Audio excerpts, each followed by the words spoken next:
Күбірейсін састып, жадағайын қайта-қайта әкеліп үйіліп қоятын ес. Манада далаға барылып кетіп едім. Қайта-қайта әкеліп үйіліп қояды ғой. Ескі орамалды тастамайды екен бір тіпті. Осы орамал таққанына да біраз болды. Үйдің ішінен тіпті қораны сасып кететін бұл.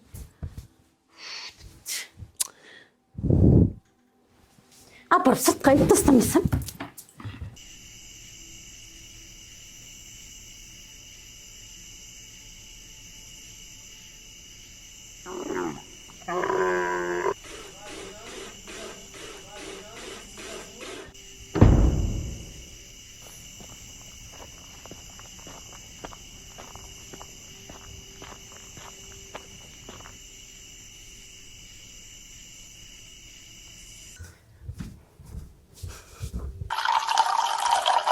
Мөлдір, әй мөлдір.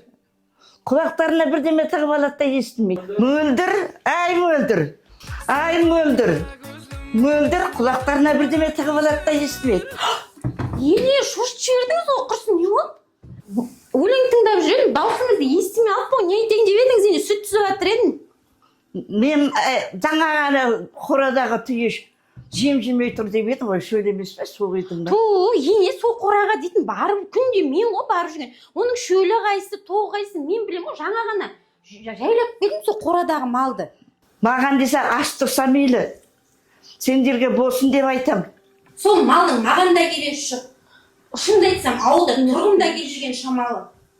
Ендігі жерде өздерің білесіңдер, біз асарымызды асадық, жасарымызды жасадық дейсіздер де, керек затты өзімізге жасатпайсыңыз.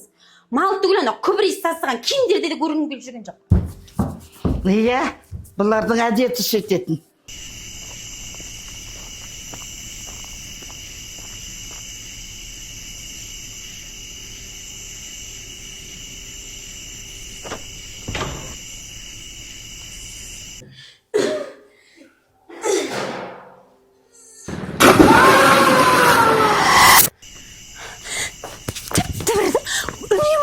Біресе су ішті ме, біресе жем жеді ме деп, үйде отырғызбайды деп, төрт плетте отырады.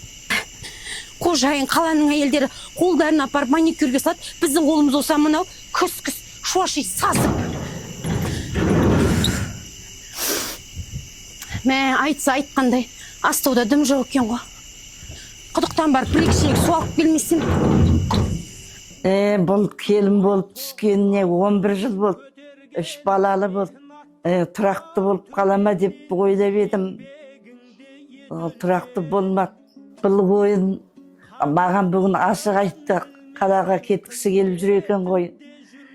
Балам жұмыстан келеді шаршап, одан қырға кетеді, одан шаршап келеді. Әптен мүйін ашытып жүр екен ғой. Қайда отырыс болғанда бір отырыс қой. Соңыра балам келгенде айтайын. Көшейік.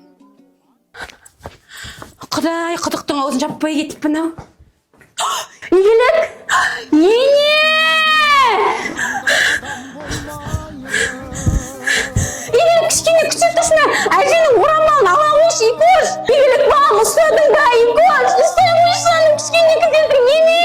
Кей қойшы! Айрылмасаң, ұстады! Адамды Алла көп сынар, әкенің сөзі оқ шығар, анаңдай сұлу адамзат жұмақ жақта да жоқ шығар. Манағылар қайда кетті екен? Әдемнің де келетін ағы болды, тамақтарын дайындап.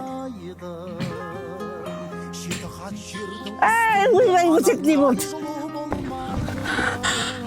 Құдықтың қасында нағып жүрсің жаным ау? Мама екеуі суатқаннан кейін түйені өзім су ашқайын деп шығып едім, құдыққа түсіп кеттім. Дай жаным ау. Дай жаным ау, жаным ау. Жүр, көрейік. Үйден шығып қайта оралғанша әр сәт сайын тілеуімізді тілеп, сәл үніміз қатты шықса қабағымызды бағып, барып келер жеріміз болса, балаларымды өзімнен де артық қарап, үйге келіп кеткенге үрей болып, қалтиып отырған басыңыздыз. Ақ самайыңызды сыйламағаным үшін кешіріңізші мені, ене, кешіріңізші. бір жерің ауырған жоқ па жаным? Құлдығым ау кішкентай. Ай, мөлдір жаңағы Ау, ене. ішігім қайда, мен жаңа далаға шығып саншуға жоғым. Жауырыныңызды уқалап берейін ба, ене? Уқалар ғой жаным. Ой, жандарым ай. Қартайғанда қоян көжегіне ерет дейді ғой, көжекке ерейік. Ене. Қалаға көшім. Ене. Артық кем айтқан сөзімді кешіріңізші. Мен бүгін артық кетіп қалдым. Сізге ауыр айтып қойсам, ақылыңызды тыңдамай, алдыңыздан ербеңдеп кесек өлдене өтіп кеттім. Мені кешіріңізші, ене. Үлкен адам қай уақытта кешірім болады ғой жаным. Кешірімді болады ғой. Түсінгенім, бірін-бірі мүлде танымайтын, үш қайнаса сорпасы татымайтын, екі бөлек рулы елде өскен, бірі ене, бірі келін кейпіндегі екі жан, бір шаңырақ астында табысып, бір босағада ана таңған соң, екеуі де өз баласының қамы үшін бір арнаға тоғысып, тіл табысып, бір қазанның құлағын қосақтаса ұстап, қаспағын бірге қырып, қаймағын ыдыратпай, балаларының бақыты мен жарқын болашағы үшін тату тәтті енемен келін болуға тырысады екен ғой. Қайда тұрып, қайда сүріп жатсам да, ең бастысы, отымның басы аман, ырысы мол, ырзығын берекелете көр. Ей, жасаған. Сұлу адамзат, жұмақ жақта да жоқ шығар.